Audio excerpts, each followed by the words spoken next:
E ao governo brasileiro, aqui representado pelo nosso embaixador, também é importante porque nós temos um novo governo, né? E é importante saber se este novo governo mantém a linha que foi vitoriosa nas eleições passadas, que, a meu juízo, e teve meu apoio, é uma linha de soberania nacional, de não entregar grande parte do patrimônio nacional sobre argumentos que são hipóteses que não se confirmaram. Então, é um privilégio tê-los aqui e passo, sem mais delongas, a palavra ao doutor Molion.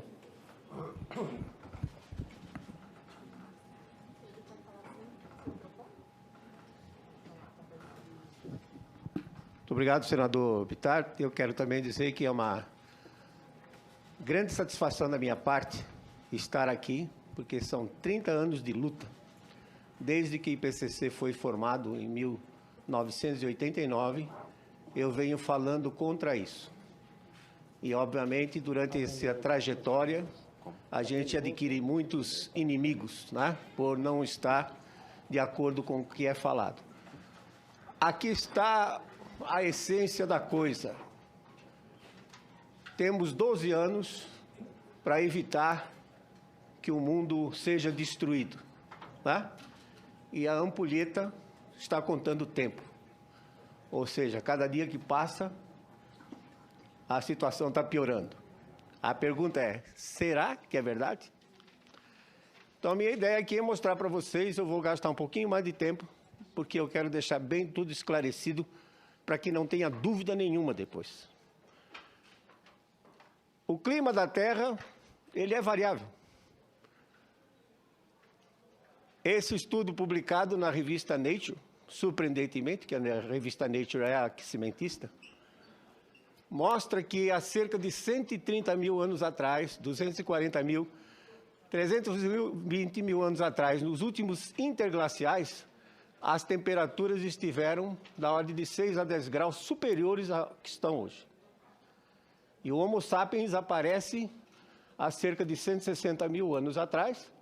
O Homo sapiens já passou por um interglacial mais quente do que esse que nós estamos passando e já enfrentou uma era glacial com uma queda em média de 10 graus, comparado com o que temos hoje, com menos tecnologia que nós temos. Portanto, a espécie está aqui e continua melhorando.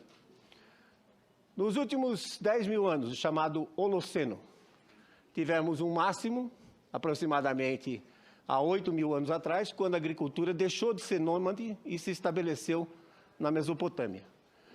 O Minuano Quente, uma civilização que prestava serviços para a civilização egípcia, que se desenvolveu muito. Depois, um outro período quente, o Romano Quente, que permitiu aos romanos conquistar a Europa toda, desde o Oriente Médio até a Escandinávia e o costa norte da África. Um outro, mais recente, período medieval quente, que deu origem ao Renascimento, porque havia muita abundância, muita riqueza. Então, todas as grandes catedrais europeias são desse período. Notre-Dame de Paris, que sofreu recentemente um acidente, né, é de 1100. Aí passamos pela chamada pequena idade do gelo, que foi um verdadeiro caos. Frustrações de safra, a população com fome, pestes como a peste negra, que mataram mais de 70 milhões na Europa, e grandes distúrbios sociais, dos quais o exemplo mais famoso é a Revolução Francesa de 1789. Note que a tendência da temperatura é diminuir, porque, infelizmente, esse período que nós estamos vivendo, esse interglacial, já está no seu fim. Mas, uma escala de tempo menor. Falam muito do Ártico, do degelo do Ártico. Como é que nós vamos explicar, com CO2, esse tremendo salto que houve na temperatura entre 1920 e 1940, de mais de 4 graus, se a concentração de CO2 era inferior a 300 partes por milhão. E o curioso disso tudo é que após a Segunda Guerra, 1945, em que os países aliados tomaram as indústrias dos países do eixo, particularmente Alemanha, Itália e Japão, houve uma globalização, a queima de combustíveis fósseis foi intensificada por conta da geração de energia, e olha o que aconteceu com a temperatura. Caiu, quer dizer, exatamente no período que começou a jogar mais CO2 na atmosfera, emitir mais, a temperatura se reduziu e até hoje ainda não recuperou os mesmos números que tinha na década de 30, por exemplo.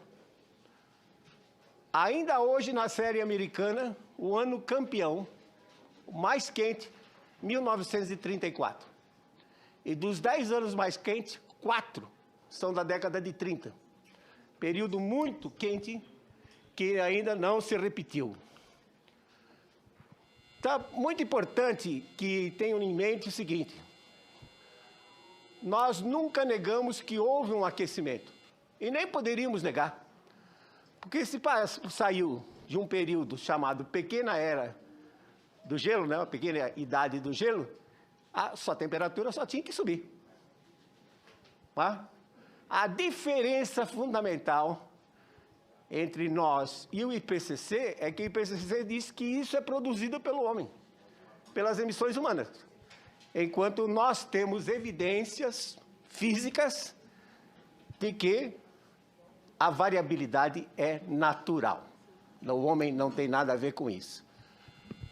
Note, aqui temos 250 anos de atividade solar, medida pelo número de manchas solares. Observe que, no início do século XX, foi o período que o Sol esteve mais ativo nessa série de 250 anos. E os dados paleoclimáticos mostram que o Sol esteve mais ativo nesse período em 4.000 anos. Então, o que aconteceu?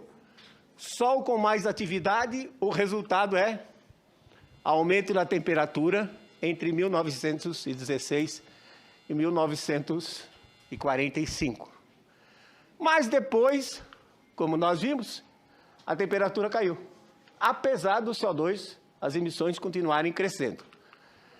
Como é que a mídia responde? A mídia responde desse jeito. Eu estava fazendo meu doutorado no início da década de 70, em Madison, Wisconsin. Capa da revista Time. The Big Freeze. O grande congelamento, a mídia mostrando como nós poderíamos sobreviver numa nova era glacial. 77, The Big Freeze. E logo depois, Global Warming. Então, aquele período de 1916 a 45, o IPCC, no primeiro relatório, tentou dizer que aquilo era culpa do homem, mas desistiu. O que aconteceu nesse período agora de aquecimento global? Nuvens. Nuvens. Cobertura de nuvem é um fenômeno essencial no controle da temperatura do planeta. Se está entrando muito sol por essa janela, eu fecho a cortina. As nuvens fazem isso. Então, olha, esse gráfico foi feito com dados do Projeto Internacional de Climatologia de Nuvens por Satélite. Note, então, em preto, está a cobertura de nuvens variando de aproximadamente 70% em 1987 para 64%. E olha a temperatura da série do Hadley Center, que também é produzida pela Climate Research Unit, Unidade de Pesquisa do Clima. Note que à medida que a cobertura de nuvens vai diminuindo, são dados de satélite, a temperatura vai aumentando. E que agora, sim, a redução de 5% deu um aumento de 4 watts por metro quadrado. Você vai dizer, 4 watts por metro quadrado? Não é nada. Mas está falando em 510 milhões de quilômetros quadrados que é a superfície terrestre. Tá? Isso dá 2 milhões de gigawatts de watts de potência, né? Eu fiz uns cálculos, então, admitindo... Então, veja que a temperatura está estável, depois que as nuvens se mantiveram estáveis. E eu fiz um cálculo, tomando, na média, metade do valor para esse período todo de 17 anos. Se eu usar a mesma formulação do modelo que a NASA usa, que diz que a variação da temperatura é função de um parâmetro chamado sensibilidade climática, vezes a variação da forçante, eu teria chegado a um aumento de temperatura de 1,4 graus.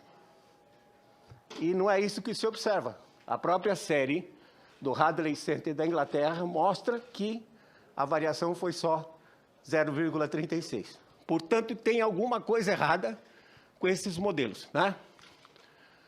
Outra coisa importante, temperatura da superfície do oceano como controle do clima. O Pacífico tem um comportamento bastante interessante. Durante um certo tempo, ele fica frio na região tropical e depois inverte, fica quente e fora dos trópicos fica frio. Então, reconstituindo a temperatura do Pacífico, percebe-se, pela cor vermelha, que o Pacífico se aqueceu entre 1925 e 46, que também contribuiu para aquele aquecimento de 1916 a 45. Se resfriou de 47 a 76, que também coincide com o resfriamento. E voltou a se aquecer de 77 a 98, que coincide, então, com a redução da cobertura de nuvens medida por satélite. Aqui está o El Niño de 2014 a 2016, que provocou grandes desastres no país todo. Então, aparentemente, o Pacífico está indo para uma nova fase fria. Quando temos fase fria, por exemplo, antes de 76, predominam os laninhas, que é o resfriamento da água do Pacífico. Durante o período 76 a 98, predominaram os El Niños, como se vê aqui pela cor vermelha, uma frequência grande de El Niños fortes. Os El Niños, ele chegou a ocupar, El Niño é o aquecimento das águas do Oceano Pacífico. Nós não sabemos exatamente por que acontece, mas, claro, podemos monitorar, diagnosticar. Chega a ter áreas 4 vezes o tamanho do Brasil, da ordem de 30 milhões de quilômetros quadrados, com águas acima da média, às vezes 3, 4 graus acima da média. Coloca muito calor na atmosfera e essa coincidência dessa sequência de El Niños, que pode não ser coincidência, pode ser resultante da redução da cobertura de nuvens, levou ao aquecimento. Então, você vê aqui dados de satélite do sensor de micro-ondas, que é processado pela Universidade do Alabama, em Huntsville, mostra esses últimos 20 anos. O El Niño de 97 e 98, que deu um pico de 0,74 graus centígrados acima da média. O El Niño de 2009, 2010, meio grau. E esse fantástico El Niño agora de 2014 a 2016, que chegou a 0,86 acima da média. Então, você vê que os El Niños, eles injetam muito calor e, de uma certa forma, globalmente, o planeta é aquecido. Mas notem, as temperaturas, nesse período, elas subiram apenas 0,13 graus centígrados por década. Ou seja, em 20 anos, subiu 0,26 graus centígrados, apesar da concentração de CO2 ter subido mais do que 10%, principalmente emissão dos países desenvolvidos. Então, pode ser uma coincidência, mas olha aqui de novo a série do Centro Hadley da Inglaterra e da Unidade de Pesquisa do Clima da Universidade de East Anglia, mostra essa coincidência que o traço verde é a temperatura. Então, quando o Pacífico se aqueceu, houve uma tendência da temperatura aumentar. Quando o Pacífico esfriou, a temperatura global diminuiu, voltou a se aquecer agora, 77 a 98, e agora parece que está havendo uma inflexão nesses últimos 20 anos. E nós vamos ver o porquê disso. Então, aparentemente, o Pacífico é o grande comandante do clima global. Tá? Porque ele sozinho ocupa 35% da superfície terrestre. Se eu somar todos os continentes, inclusive terras geladas como Antártica, por exemplo, Sibéria,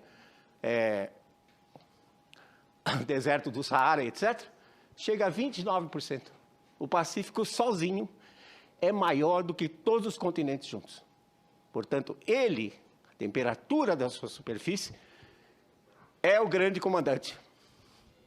Papel do carbono. Os fluxos naturais, Leonardo, representam, estima-se, 200 bilhões de toneladas de carbono por ano. Só que a incerteza é 40 bilhões para cima, 40 bilhões para baixo. Eu não sei se é 160 ou se é 240 bilhões. Quanto é que o homem coloca? 9. Quer dizer, a barra de erro, 40 para cima, 40 para baixo, é 80 bilhões de toneladas. Você acha que se a gente não tem uma medida precisa das fontes naturais, vamos nos preocupar com a emissão humana de 9 bilhões? Não faz sentido. E o metano, que é outro chamado gás de efeito estufa, está estável, o crescimento dele é praticamente zero. No entanto, observa, o IPCC, em seu primeiro relatório, estimava que para 2015 iríamos ter 2.300 partes por bilhão, quando as observações mostram que estamos aqui embaixo, 1.750. Então, praticamente, o IPCC superestimou a concentração de metano em aproximadamente 30%. O efeito estufa é o galã, né, do aquecimento global. Mas ele está incorreto. Algo que começou com Joseph Fourier, o mesmo da matemática, em 1826, e continua se perpetuando. Mas Robert Wood, em 1909, há mais de 100 anos atrás, mostrou que o conceito era falso. O que acontece? Teoricamente, entra a radiação do Sol, aquece a superfície emite infravermelho. E a radiação infravermelha seria absorvida pelos gases de efeito estufa, CO2, metano. Então, teoricamente, se eu emitir mais, a concentração de CO2 aumentar, vai segurar mais calor. O planeta aqueceria e todas aquelas catástrofes que são faladas aconteceriam. Mas a mecânica quântica mostra que não é bem assim. Aqui está um átomo, uma molécula de CO2, carbono e 2 oxigênios. Quando ele absorve um quantum de radiação infravermelha, ele tende a vibrar, ou como uma borboleta, ou como uma sanfona. Ele fica excitado, e para voltar ao seu estado básico, a mecânica quântica diz que isso se dá 10.000 vezes mais eficientemente com choques elásticos. Uma analogia do que é um choque aproximadamente elástico é o jogo de bilhar. Eu pego a bola branca, com o taco impulsiono a bola, ela bate na preta, transfere a energia para a preta e muitas vezes para. Então, o CO2, quando ele está excitado, ele se choca com as outras 2.500 moléculas. Nitrogênio, 78% da composição. Oxigênio, 21%. Argônio, 0,9%. Então, esses três gases compõem 99,9% da nossa atmosfera e o CO2 entra com 0,04%. Então, quando o CO2 se excita, ele vibra, isso é energia cinética, ele se choca com essas outras moléculas e transfere energia para o choque. Muito mais eficiente do que se ele fosse irradiar em direção à superfície. O resultado é que, como ele gastou energia, ele não pode irradiar. Portanto, essa suposição do IPCC está completamente errada, sob o ponto de vista da mecânica quântica. E o efeito estufa tem que ser rediscutido. Não, vamos dizer assim, sob o ponto de vista doutríneo ou doutrinal, mas sob o ponto de vista científico mesmo. O que a atmosfera faz é uma proposição de Flegel e Bussinger, já em 1963, que dizia: a atmosfera apenas retarda a perda da radiação. Se não tiver sol, o que aconteceria? Tá? Por analogia, se eu tirar um cadáver do necrotério e botar um cobertor em cima dele, ele vai aquecer o cobertor? Não vai. À noite a temperatura não cai? Por quê? Não tem a presença do sol. Tá? Então, o efeito estufa precisa realmente ser rediscutido. Então, proposições como Kyoto, em 97, ridiculamente reduzir 5% das emissões humanas, 0,3 bilhões de toneladas, contra uma incerteza de 80 bilhões, isso é absolutamente ridículo. E, claro, o Acordo de Paris. Por quê? Só querem um fundo de 100 bilhões de dólares por ano. Para quê? Para reduzir as emissões. Reduzir as emissões não vai adiantar nada, porque o CO2 não controla o clima global. Reduzir as emissões vai fazer com que a geração de energia seja menor. E 80% da matriz elétrica do mundo, hoje, ainda depende do petróleo, do carvão mineral e do gás natural. Para quem não tem recursos hídricos, para quem não tem outro tipo de recurso. Significa que mais de 160 países no mundo continuariam na miséria, se formos reduzir as emissões, aumentando a desigualdade social já existente. Doutor Molhon, só um minutinho para... O pessoal da TV Senado está dizendo que está tendo uma interferência na fala do senhor e eles acham que pode ser um celular no bolso do professor. Está desligado? Tá. Então não tem. Pode ser o microfone também, sei. Pode ser o microfone. Então, aí entra a hipocrisia. A Alemanha acabou a construção de 23 termoelétricas a carvão mineral. A Alemanha, que investiu muito em renováveis, 23 termoelétricas a carvão. Potência firme, como os técnicos chamam de despachável, de 12 gigawatts de potência. Só para vocês terem uma ideia do que é isso. Itaipu tem 20 turbinas de 700 mega, tem 14 gigawatts instalado, mas só roda 60% do tempo. Então, de Itaipu, a gente espera 8 gigawatts. A Alemanha construiu uma Itaipu e meia, queimando carvão, em particular esses marronzinhos. São lignito, que é rico em enxofre. E sai o dióxido de enxofre, SO2, que combina com a umidade atmosférica e forma gotículas de H2SO4. Ácido sulfúrico. Isso sim é poluente. E o Japão, é claro, depois do acidente de Fukushima, o que o Japão fez? Desativou as nucleares e está usando termoelétricas. Então, eles podem, nós não podemos. Aí vem o terrorismo climático. Aumento de catástrofes. Sempre ocorreram.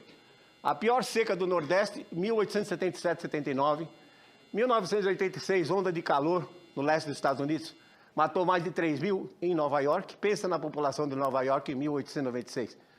Pior furacão que já entrou nos Estados Unidos, 1900. A maior inundação que Paris teve, 1910.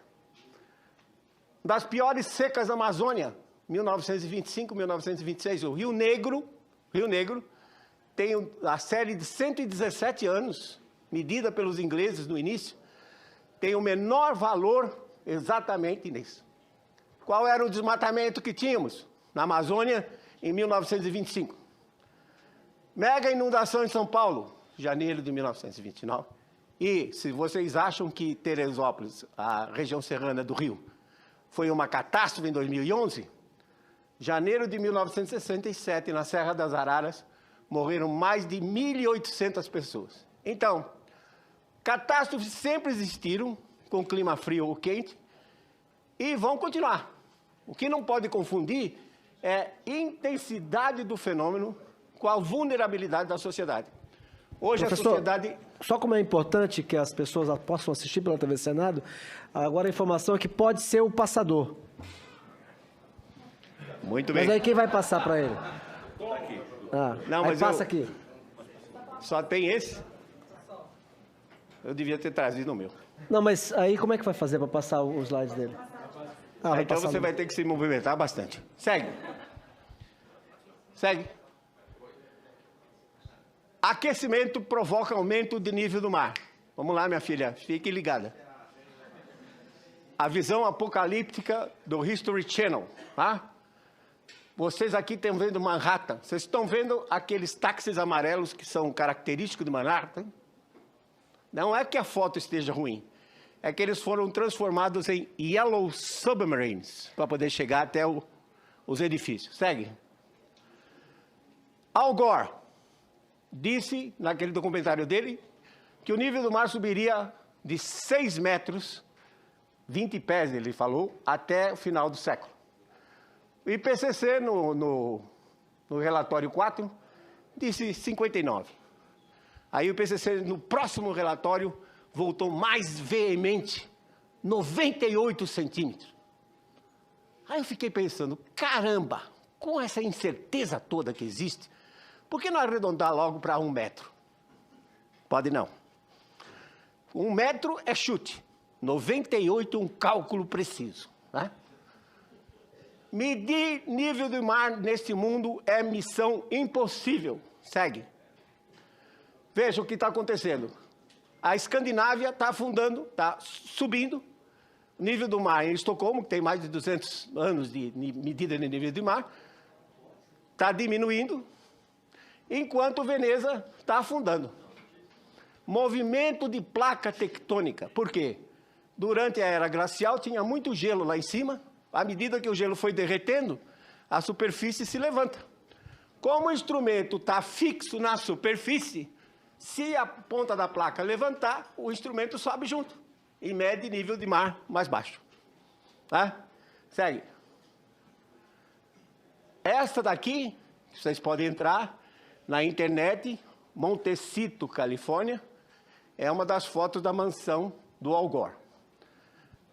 Pagou 9 milhões de dólares durante aquela crise. Olha o que vocês veem ali à direita. Então pergunte-se, um cara que acredita piamente que o nível do mar vai subir de 6 metros, gasta 9 bilhões de dólares para comprar uma casa ao nível do mar. Não é estranho? Segue, por favor. Polos derretendo. Culpa do homem. Segue. Não. Transporte de calor. Aqui a corrente do Golfo, aqui a América do Norte. Essa corrente leva calor, segue. O calor entra para dentro do Ártico, segue. E o gelo é flutuante. 10% do iceberg está em cima, 90% está embaixo. Se a água quente derreter parcialmente a parte submersa, 87%, 85%, não mais 90%, o sistema todo se destabiliza, não vai animar. Vocês iam ver, então, segue mais um. Aí, você vê o iceberg, mais um. O iceberg está desmoronando, mas o gelo que está em cima lá, do continente, está intacto. Ele não está desgelando. E aqui está uma prova de que não é uma mudança de clima de agora.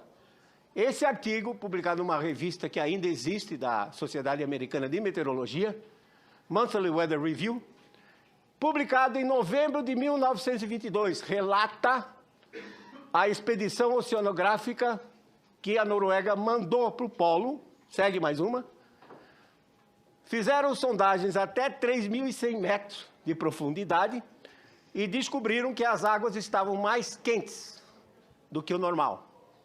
E isso era a causa do degelo. 1922, qual era a emissão de CO2 que o homem colocava na atmosfera em 1922. De onde saem essas previsões catastróficas? De modelos de clima. O que é que são modelos de clima? É um código de computador. Esse modelo de quinta geração da NASA, por exemplo, ele tem mais de 1,5 milhão de linhas de instrução. Precisa de supercomputadores para rodar. Mas eles têm um problema. Eles não reproduzem o clima global. Você não vê os resultados, os valores absolutos. Eles só mostram as diferenças entre o que eles chamam de rodada de controle e o experimento feito. E, acima de tudo, olha que interessante, cobertura de nuvens. Esse é o grande calcanhar de Aquiles dos modelos. Segue. Por exemplo, se eu pegar nuvens sobre a América do Sul, a linha preta é observações. E embaixo são os modelos. Note que os modelos tendem a subestimar a cobertura de nuvens. Se subestima a cobertura de nuvens, muito claro, eles deixam entrar mais radiação solar e aquece o planeta. Segue. Aquecimento de 1916 a 45. Existe uma técnica, segue, que a gente chama de hindcast. O que é hindcast? Você tem os dados observados no passado e roda o modelo para ver se ele reproduz aquilo que foi observado.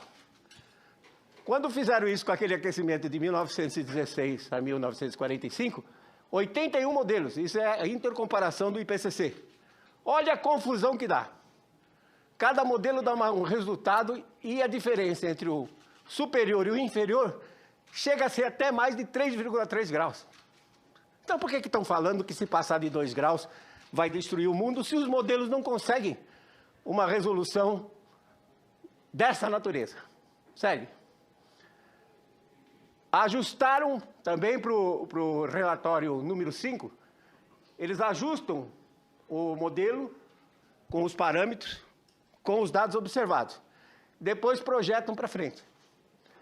As projeções de modelo em vermelho mostram que em 2015 nós já deveríamos estar com 0,8 graus, quando na realidade as observações mostram que estamos apenas 0,2 graus acima da média. Segue. Por quê? Os modelos tendem a aquecer os oceanos. Olha aqui, olha lá, por favor. Esse é o resultado da intercomparação para o relatório número 5, esse de agora, de 2013. Veja como os modelos tendem a superaquecer os oceanos. Ora, nós estamos falando em 71% da superfície terrestre. A atmosfera sendo aquecida por baixo, ar em contato com a superfície. Se o modelo, ou os modelos, fazem um oceano mais quente, está na cara que o resultado vai ser temperaturas mais quentes. Quando a realidade observada é frio ao longo da costa das Américas, pouco quente lá e a maior parte do Pacífico praticamente neutra, representada pela cor branca. Segue. Agora a pergunta é, o clima está mudando? Está.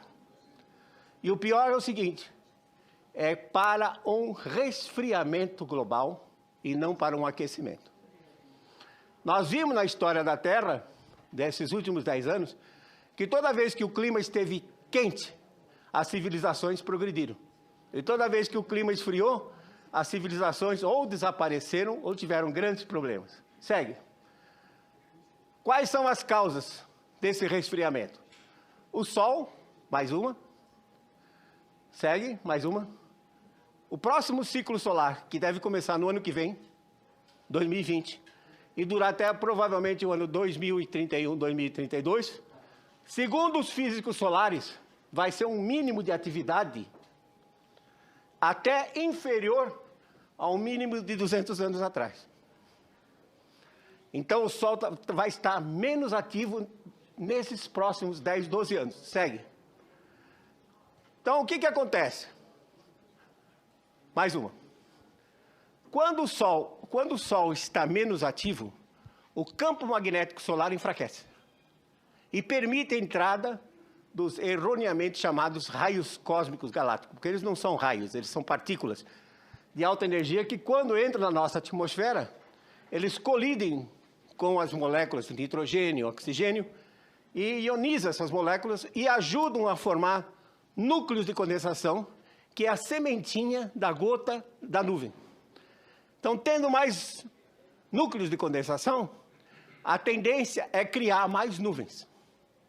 E se criar mais nuvens, vai rechaçar, vai refletir de volta para o espaço exterior a radiação que vem do Sol. O resultado vai ser o resfriamento do planeta. Obviamente, tem que resfriar primeiro os oceanos. Segue.